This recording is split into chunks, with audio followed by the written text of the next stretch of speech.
MRC. MRC.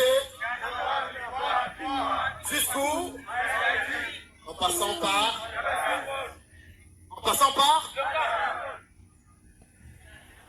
Je sais que c'est un peu compliqué parce qu'on a à la fois deux unités installées et une commune.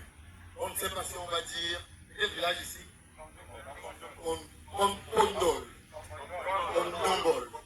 Voilà. Et la commune, c'est la commune de la vallée des dieux. Parce qu'on estime que dans cette vallée, nous allons pouvoir conquérir, comme le départemental l'a dit, tout Yabassi.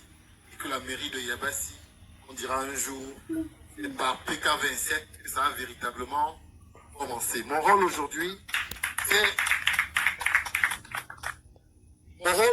c'est de vous présenter pratiquement l'épine dorsale, la colonne vertébrale du mouvement pour la Renaissance du Cameroun. Et avec les contraintes de temps que nous avons, il est véritablement compliqué de présenter cela comme on m'a soufflé à l'oreille en 5 minutes. Mais on va faire l'effort de pouvoir faire un résumé, un synopsis qui nous permet effectivement de comprendre ce que c'est que les 5 piliers du mouvement pour la Renaissance du Cameroun. Nous avons au MRC 5 piliers sur lesquels repose le MRC. C'est-à-dire que dans une maison, quand on vient construire un immeuble, on pose d'abord les poutres principales. Les poutres principales au MRC, il y en a 5. Et c'est pratiquement notre carte d'identité. Chacun de nous va pouvoir retenir les 5 piliers. Et quand vous allez prochainement procéder dans cette commune à l'installation d'autres unités, vous allez également tout faire. Je m'adresse au prochain bureau communal.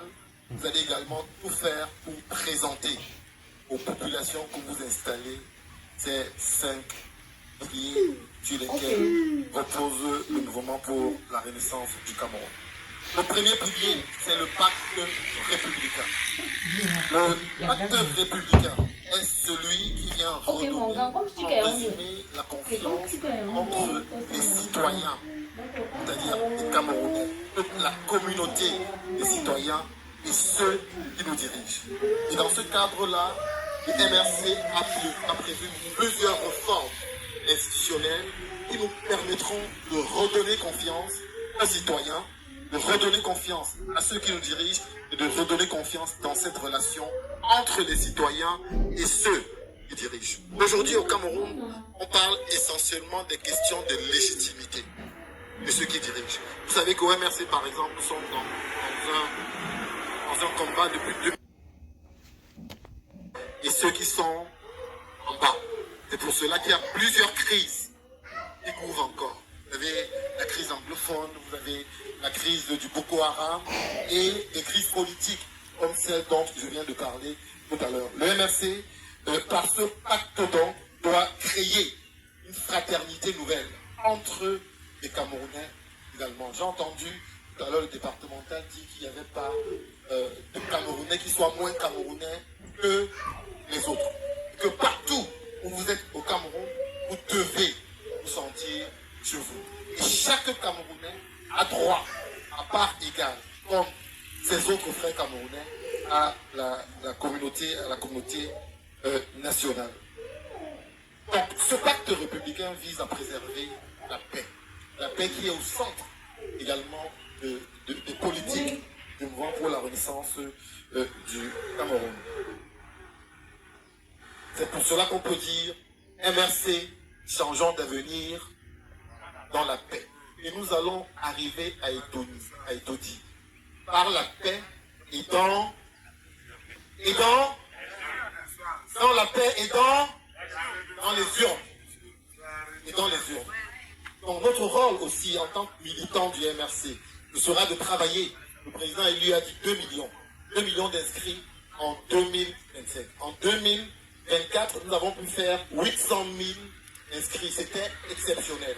Nous allons dans ce cadre républicain, dans le cadre de ce partage dans le cadre de la recherche, de l'avènement de ce pacte républicain, travailler ici également pour qu'on puisse inscrire le maximum de Camerounais qui va rentrer effectivement dans ce pacte républicain. Le deuxième pilier, c'est le pacte éducatif et de la jeunesse. Le MRC doit faire de l'éducation, voyez-vous, une priorité nationale. La démocratie comme le développement, voyez-vous, se bâtissent avec des citoyens bien éduqués et bien formés. Il n'y a pas de démocratie sans démocrate. Et lorsque le peuple ne se laisse pas abuser par des mots, quand on vous envoie des mots que vous ne comprenez pas, parce que la population n'est pas éduquée, à un moment donné, ça permet qu'on embrigarde votre cerveau.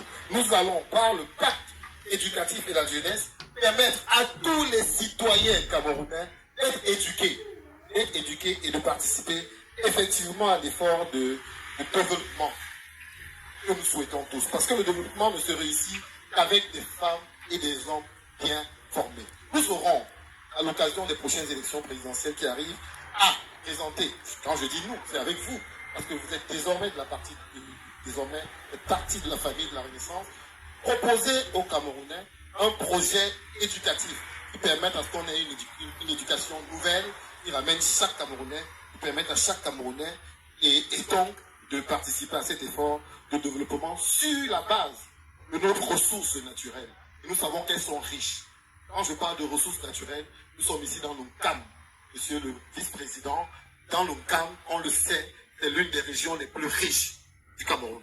Et que l'éducation que nous devons donner aux enfants dans l'UNCAM doit être une éducation qui est en adéquation avec les ressources naturelles d'ici pour leur permettre de rendre à la fois la population riche et de rendre aussi la région d'UNCAM riche et surtout très riche. Donc la question de l'éducation est donc au centre des politiques du mouvement pour la renaissance du Cameroun. Le troisième pilier est le pacte productif. Il repose d'une part sur un État à la fois stratège et inventif. Il libère les énergies créatrices de nos populations. Est-ce que vous avez entendu ce que j'ai dit? Il libère les énergies créatrices de nos populations. Je sais qu'on va dire que je suis taquin, mais j'ai vu, Monsieur le Président, alors que ce pacte est né en 2012 avec le MRC, un certain parti politique réclamait la paternité de cette expression.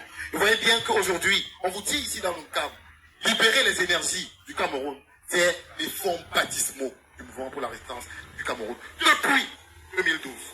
Et cela est effectivement noté dans le troisième pilier, et le pacte productif. Et là, il s'agit, en agissant également sur les leviers de création et de compétitivité des entreprises, de donner, de libérer les énergies de nos populations.